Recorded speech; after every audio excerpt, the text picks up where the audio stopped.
I'm Matt Carpenter, your host of Old College Try. Today, Peggy and myself, we open up your grab bag. It's a grab bag. We got some awesome questions over the past couple of weeks. Please keep them coming in. We're going to unpack about a half dozen of them today. So excited to get your questions, to answer your questions. We hope you enjoyed as well. Like us, follow us, share us. Welcome to Old College Try. You're pure of heart, you can't pull it out.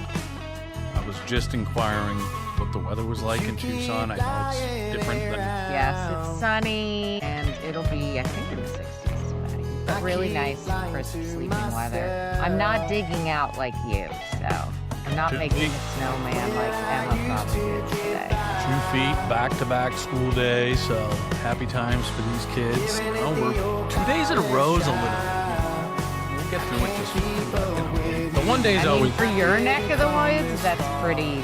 Because you guys are used to this stuff. It's not like Seattle where they just crater when there's like, a few flakes. Everybody pulls their cars to the side of the road.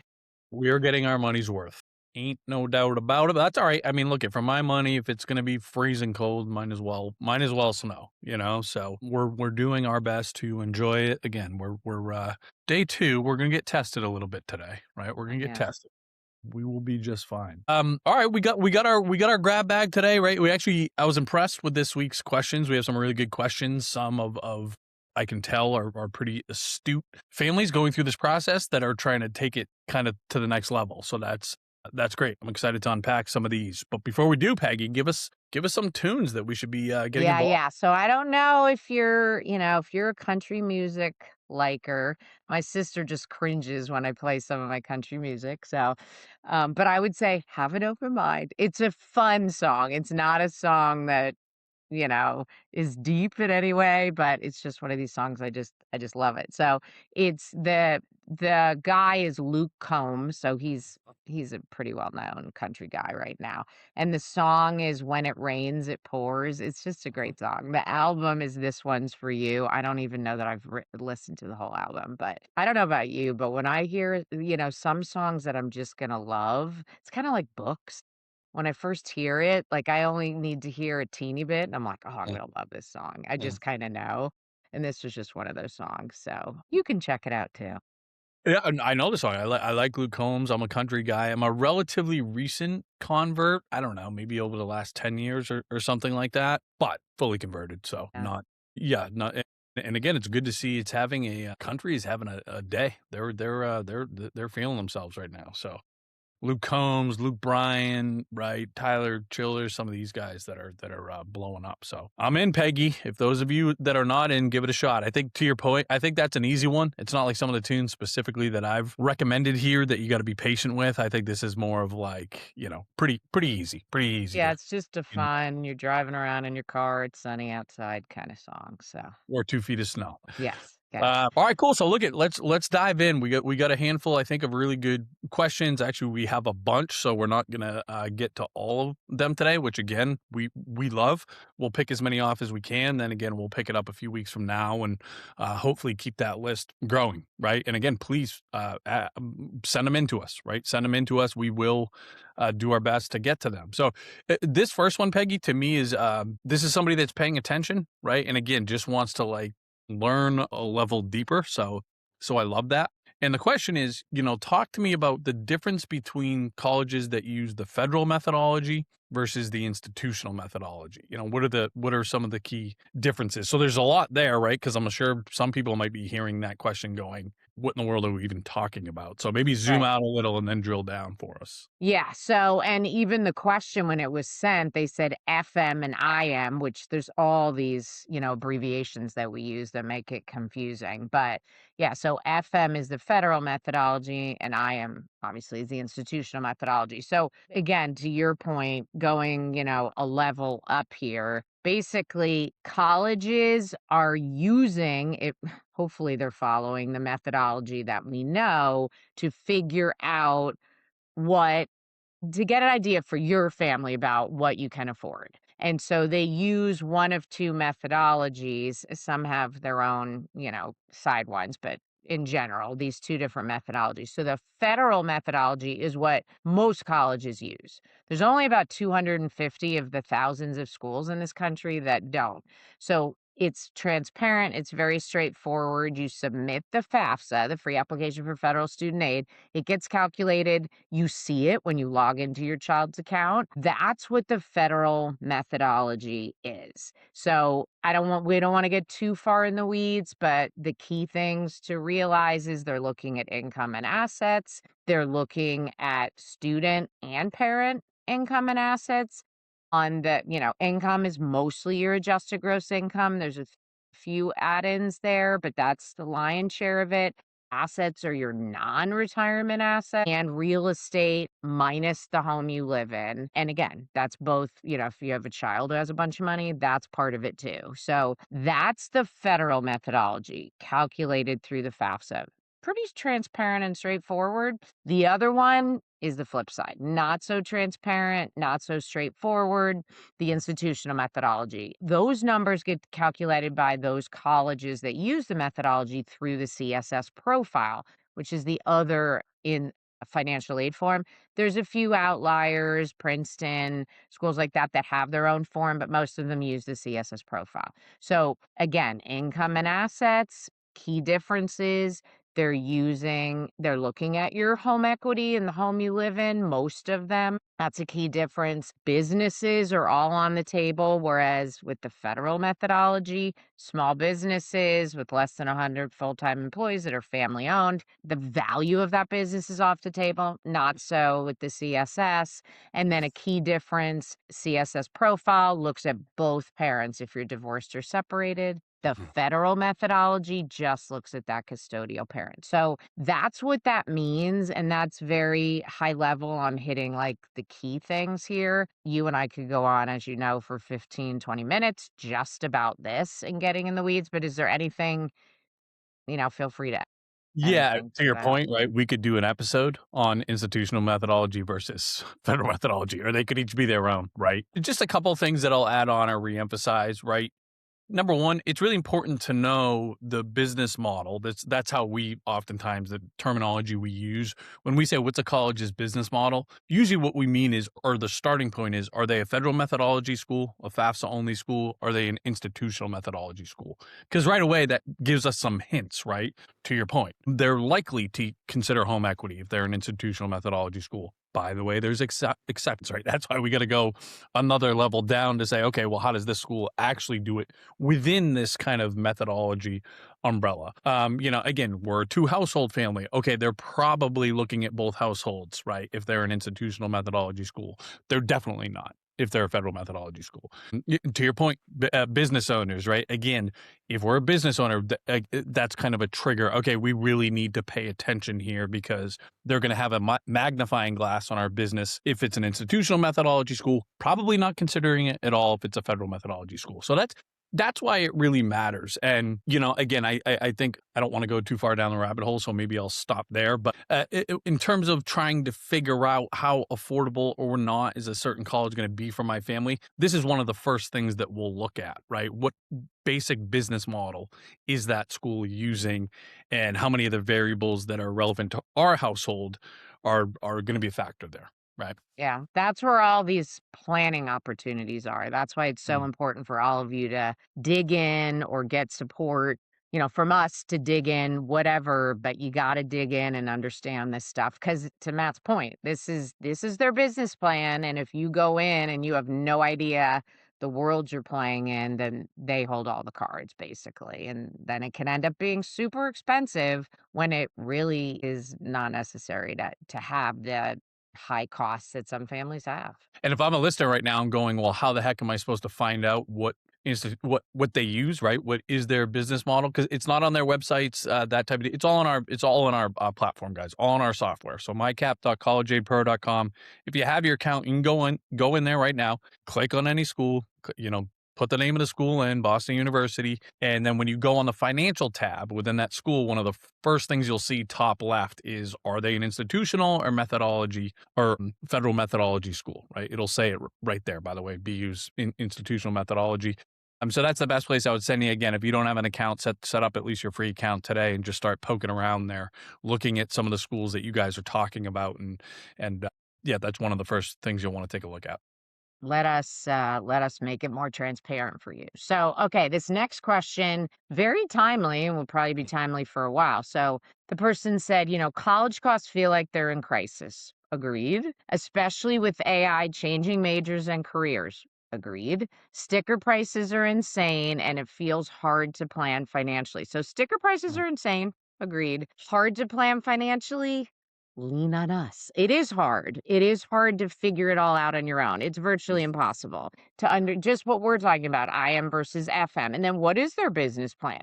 They're not going to, if you call them, they're not going to tell you that. So, but so they're asking what our thoughts are about this, about the AI and the majors and the costs and everything. So, what do you think? Well, I mean, my interpretation of this question, I don't know if and please redirect me if you don't think I'm interpreting this the right way, Peggy, because again, I'm hearing a couple different things here, but my main thing is kind of like, okay, I distill it down to like, is college still a good investment with the unknowns of how, again, AI is going to impact society at large, including careers and majors and all the things, right? I mean, do you think that's a fair interpretation of the question? I think that's part of it. It's hard to plan financially with all these pieces. So it's a multifaceted question. So I think you can hit that and then I'll just comment after you comment. Right. Well, look, I'm not the only person with the, AI crystal ball in terms of where it's really going to, how exactly it's going to impact society and how big and fast these changes are going to happen. They're happening already. They're going to continue to happen, right? But I think like any major disruption, right, with the last huge one being the internet, right? And people saying this is going to put everybody out of business and only a select few are going to thrive, and those that aren't a part of it are gonna, the train's gonna leave the station and so many people are gonna be screwed, right? And to oversimplify here, obviously that was a disruption, but ultimately it created more jobs, right? And more value and all the things, kind of obviously not without its the bumps and bruises that we're still feeling, right, in terms of its societal impact. But my best guess would be that it's going to be somewhere similar, right? Yes, there's going to be this disruption. Yes, some jobs are going to go away, but I also think that college is still going to be, for so many, an advantage to be kind of at the forefront of where are we heading, and okay, what changes are happening, and how do I prepare, and how do I build these skill sets so that whatever direction that we kind of do head in, I have the skill sets to find my place, right, in that society. So yes, the costs are outrageous, but again, you hear us say every single week, if you navigate this process the right way for your family, you can do it in the way that doesn't put you behind the eight ball financially as a parent and as a student, right? And still have great odds that you're getting a meaningful return on the investment. So who knows where the hell AI is going to take our society? We're kind of all going to find out. But I still think that, again, if you're somebody where college is a good fit, that's going to be one of the best places to be ready to adapt to whatever this kind of new reality looks like, right? So that's kind of my high level response, I guess, to that question.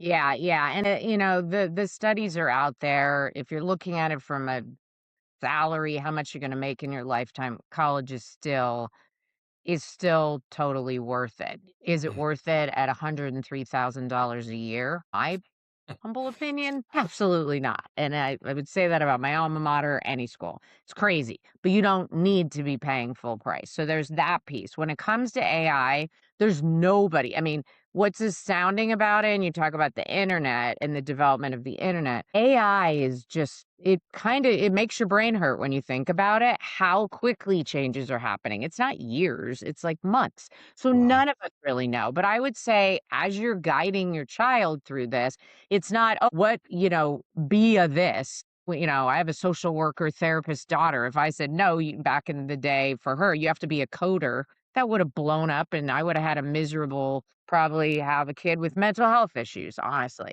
So don't do that. But you want to think about stuff, is my kid wants to do something, could AI replace that, right?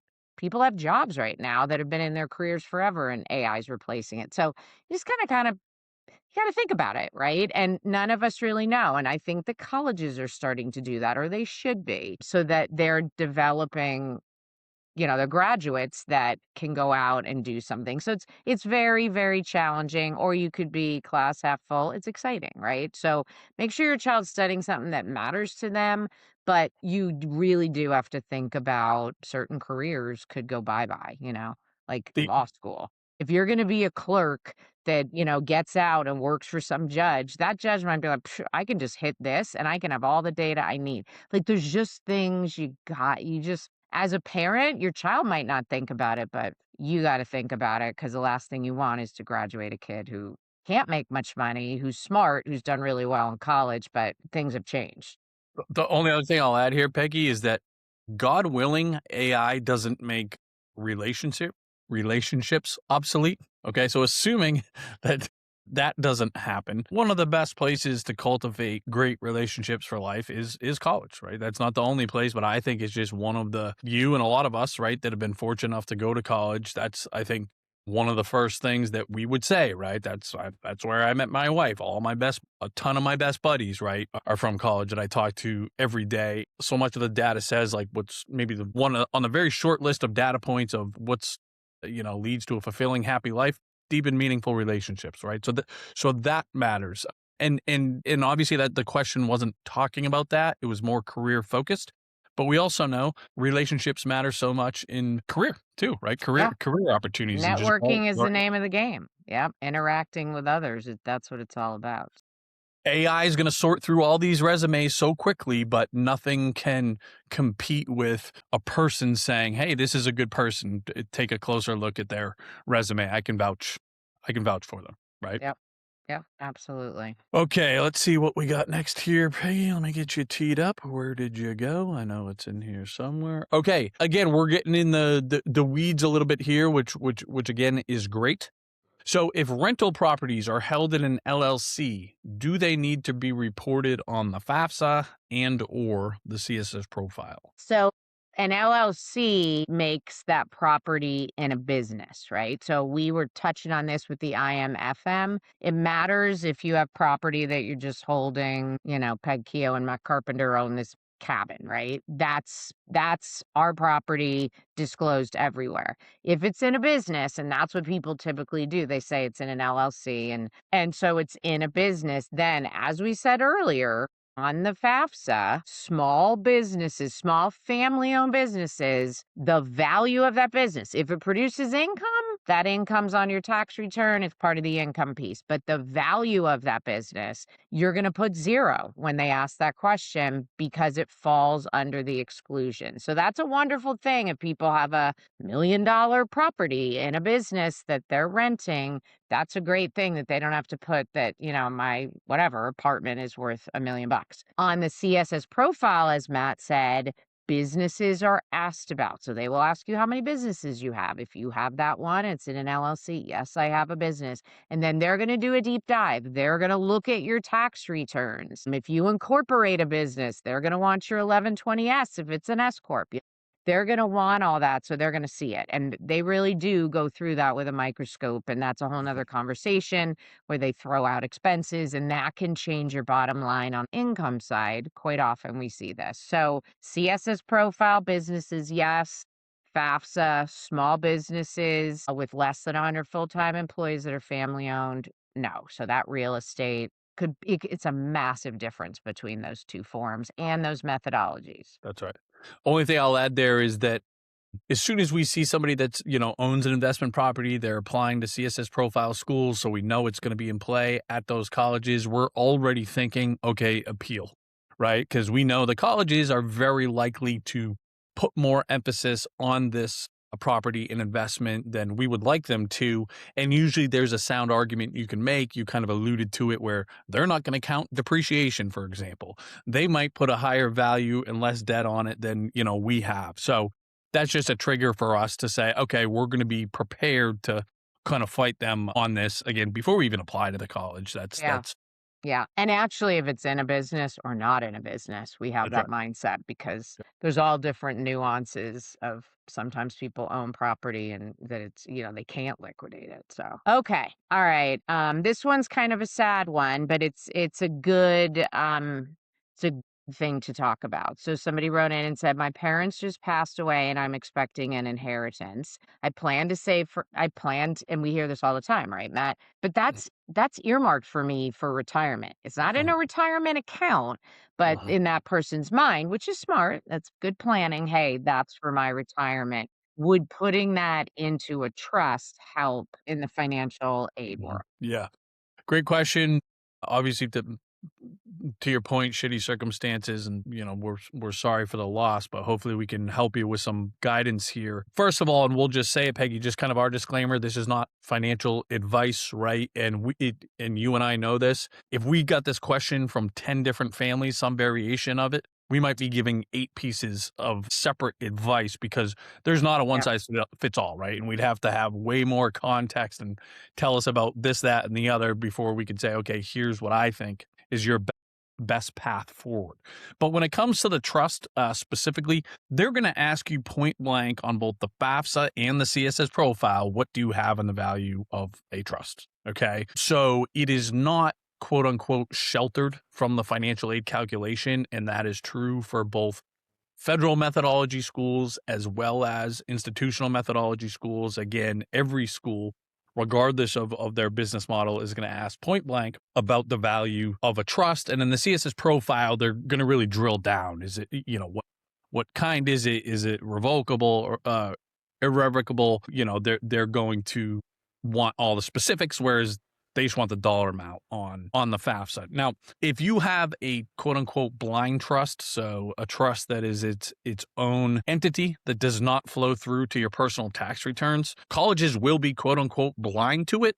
But if you don't disclose it, you're just lying point blank, right? They won't see it, but they're going to ask you point blank, right? Now, if it's not in a blind trust, it's going to flow through to your personal tax returns anyways. So even if you wanted to get cute, especially these CSS profile institutional methodology schools, they're still going to see it. So there's no hiding it. But the short answer is a trust is not a solution to have that removed from the financial aid calculation. Now, there are ways, right? There are vehicles that you can, again, quote unquote, shelter money from the financial aid calculation. In short, that it's going to be some type of life insurance vehicle, basically, right? Where this is one of the ways where you can have money and some type of these cash value life insurance products that the colleges do not consider. Now, sometimes it makes sense for some families to utilize this as a strategy in their kind of overall financial life, specifically when it comes to qualifying for more financial aid,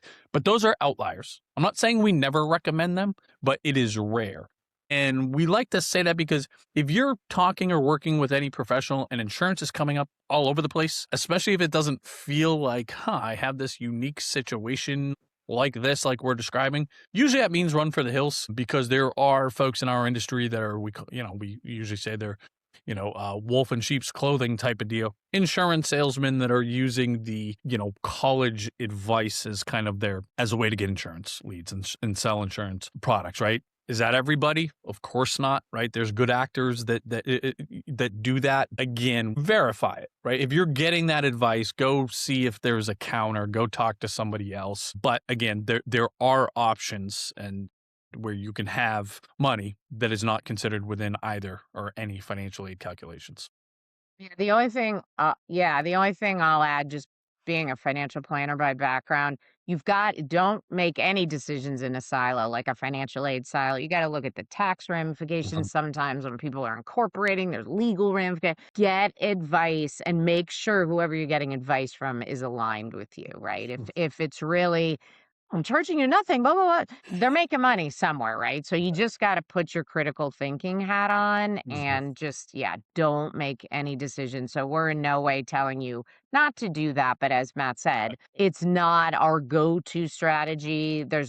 we with our team of experts, we even talked about this months ago, and it's like, you got to answer this, and all these answers need to align for this person for us to even go deeper with them. So yeah, Totally. just keep all that in mind. No Yeah. silo decisions because it could end up kicking you in the butt in a tax area or somewhere else. Great point. Thank you for adding that. Yep. Let's see. Are you I asking? think we have a couple Asking more you. here. Yeah. I have one more for you. Okay.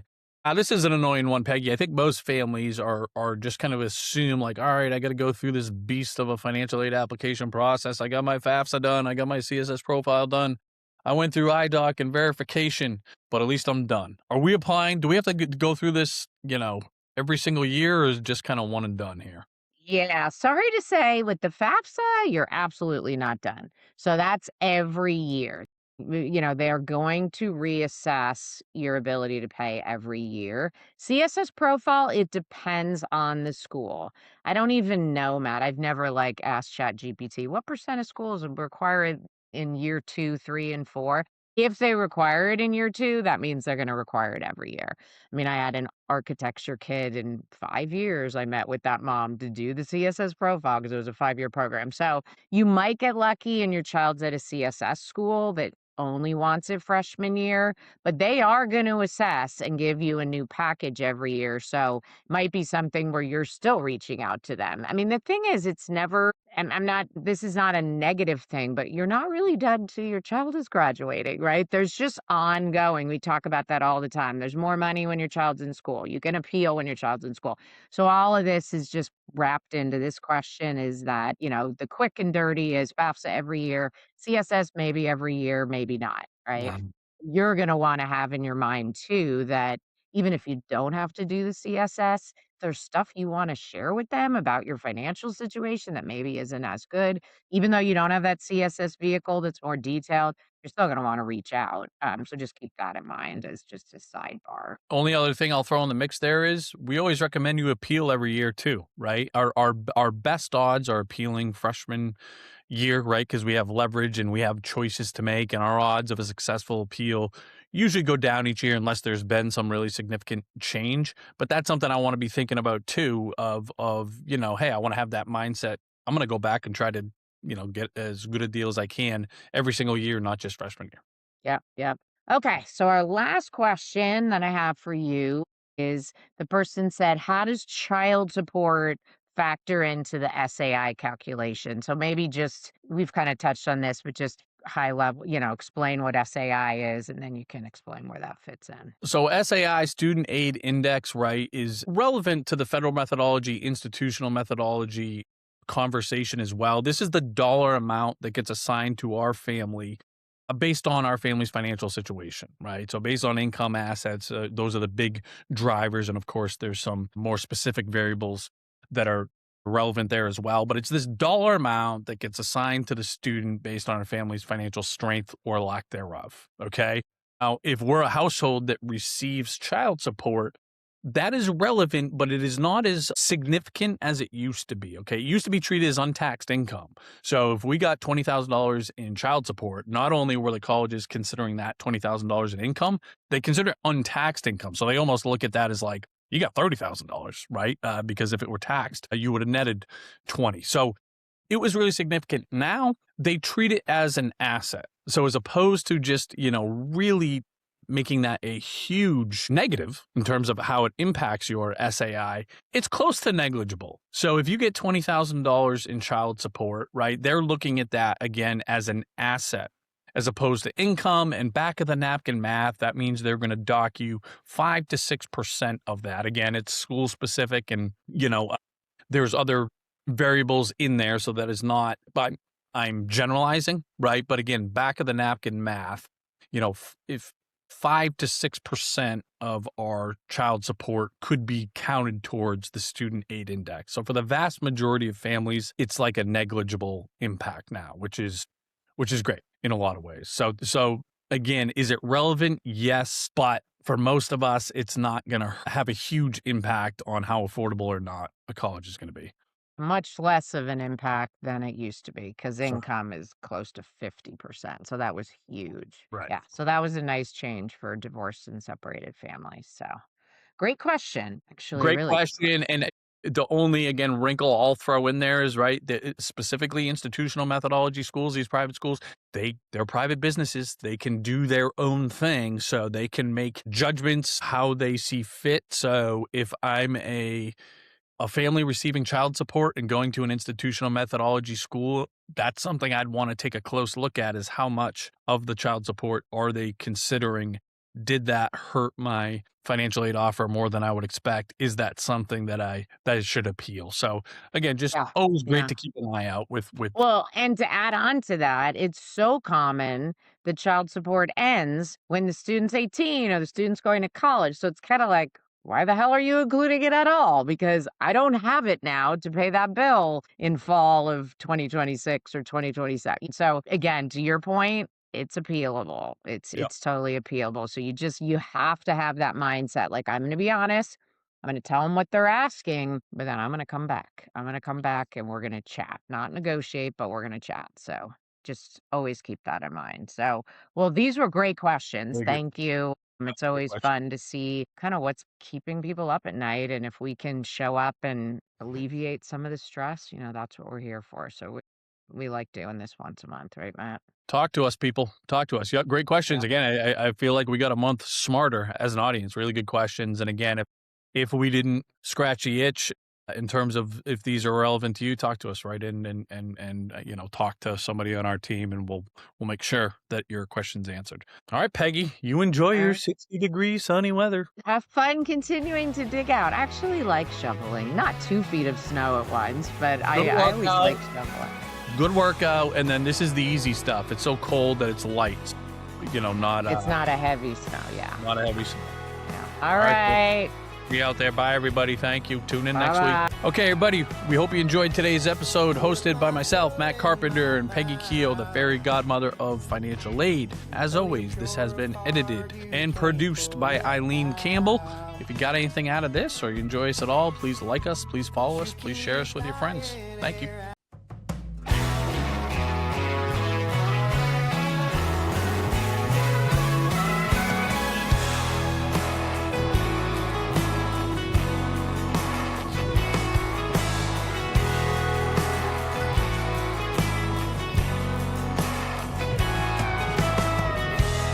Put my foot in my mouth.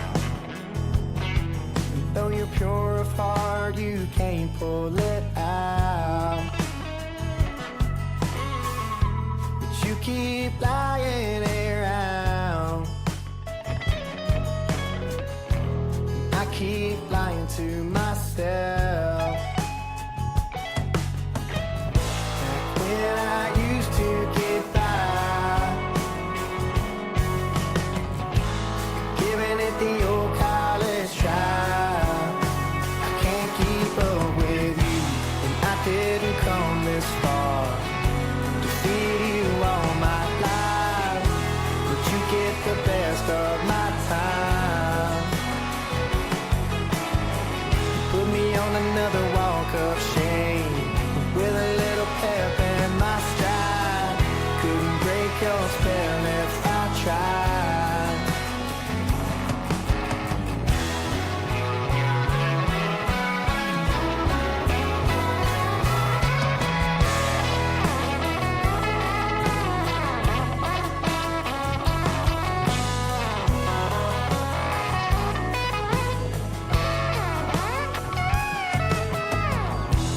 Put my foot in my mouth.